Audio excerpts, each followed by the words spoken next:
Okay, so today we're taking a look at what might seem on the surface like a pretty quiet 0-0 draw between Australia and Paraguay over at the San Francisco Bay Area Stadium. But trust me, we're going to transform that blank scoreline into the gripping, high-stakes tactical chess match it truly was.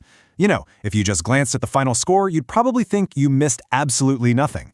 But as we dig into the structure and the data from this match, you're going to see how the complete absence of goals actually masked an absolute masterclass in strategy. So what exactly happens when two teams desperately need just 1 point? Well, the immense pressure of Group D completely dictated the terms of engagement here. Both Australia and Paraguay stepped onto the pitch sitting on exactly 3 points. And when two elite international teams realize they just need a single point to survive a World Cup group stage, man, the entire dynamic of the game shifts. It's suddenly no longer about just going out and scoring, it becomes entirely about risk management and rock-solid defense. Which brings us to Section 1, High Stakes in Group D. Now, to really appreciate what went down, we have to look at the completely different blueprints each squad brought to the pitch. This wasn't just a clash of players, right? It was a collision of entirely different objectives. Australia knew that a draw guaranteed them second place. Thanks to their superior goal difference, a single point was mathematically just as good as a win for moving on. On the flip side, Paraguay didn't necessarily need a victory either, but they desperately needed a clean sheet to survive and position themselves as a top third-place team. So both teams had massive incentives to defend first and attack second. Let's see how that actually played out on the field. Moving into Section 2, the Paraguayan defensive wall. To secure that precious clean sheet, Paraguay had to withstand an absolutely furious opening barrage from the Socceroos. Australia came out aggressively, controlling the early position, probing for gaps down the right wing right from the opening whistle. I mean, just 4 minutes in, Jackson Irvine forces a really sharp stop from Paraguayan keeper Orlando Gill. With Aidan O'Neill anchoring the midfield and Cristian Volpato causing massive headaches on the flank, Australia completely dictated the tempo. O'Neill even fired off this fierce, rising effort that forced Gill to brilliantly tip the ball over the bar. At that point, it honestly looked like an Australian goal was inevitable.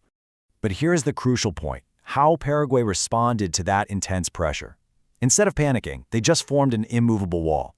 They deployed a highly organized 5-4-1 defensive shape and perfectly executed their structural discipline.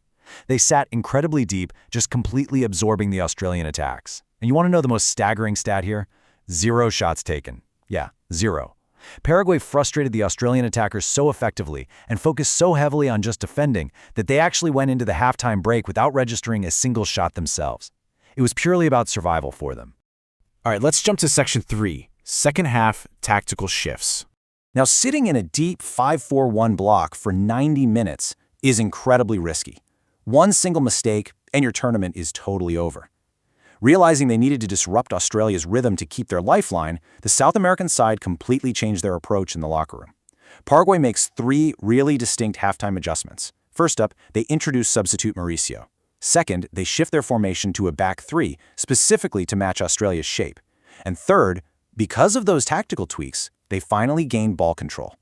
And hey, this adjustment bore immediate fruit. By totally changing the tactical geometry of the pitch, Paraguay stopped chasing shadows and actually tested Australian keeper Patrick Beach with their very first shot of the entire match. But please don't mistake that tactical shift for an open, flowing game. The physical toll was immense. From that point on, this chess match basically devolved into a gritty, physical struggle. It became a fierce midfield battle heavily disrupted by tactical fouls and stoppages. Both sides were liberally utilizing these dark arts to protect that precious single point at all costs. Literally, every time a team looked to break, a calculated foul would just stop the momentum dead in its tracks. As the clock ticked down, the tension just skyrocketed. In the 90th minute, Australia engineered their absolute finest move of the match.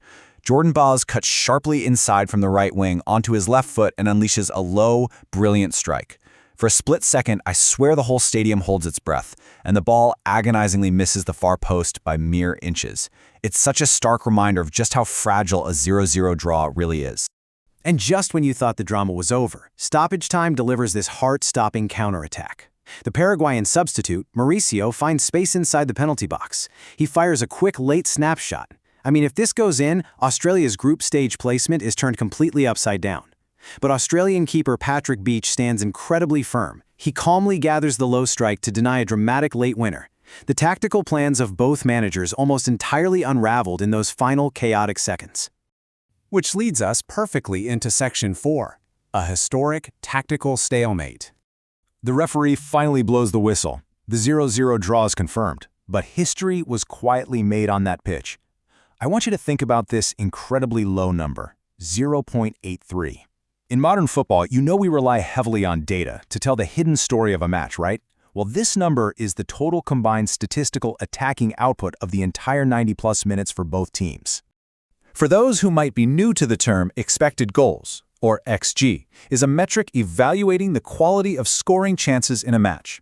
Basically, it tells us how many goals should have been scored based on the locations and types of shots taken. This fixture was a true defensive masterclass. It officially became the very first game of the 2026 FIFA World Cup to finish with a combined expected goals rating below 1, just 0.83. That number perfectly quantifies exactly how well both defensive structures neutralized the attacking threats. It's not that the attackers played poorly, it's that the defenders executed their game plans absolutely flawlessly. Ultimately, this tactical stalemate was a massive win-win success. Australia successfully locks down second place in Group D with 4 points, officially booking their ticket to the round of 32 in Dallas on July 3rd. Meanwhile, Paraguay, also finishing on 4 points, walks off the pitch incredibly well-positioned to advance to the knockout rounds as one of the top third-place teams. That single, hard-fought point served its exact purpose for both nations. So here is a question I really want you to take away from in the World Cup. Is a perfect tactical draw just as beautiful as a win? When tournament survival is on the line and literally every single movement on the pitch is a calculated risk, it really makes you wonder. We always celebrate spectacular goals, but can a flawlessly executed, statistically stifling draw be just as thrilling as a victory? The absolute tactical discipline we saw from both Australia and Paraguay suggests that sometimes the most gripping football is the kind where absolutely nothing gets past the goalkeeper. Thanks so much for joining me as we broke down this fascinating match.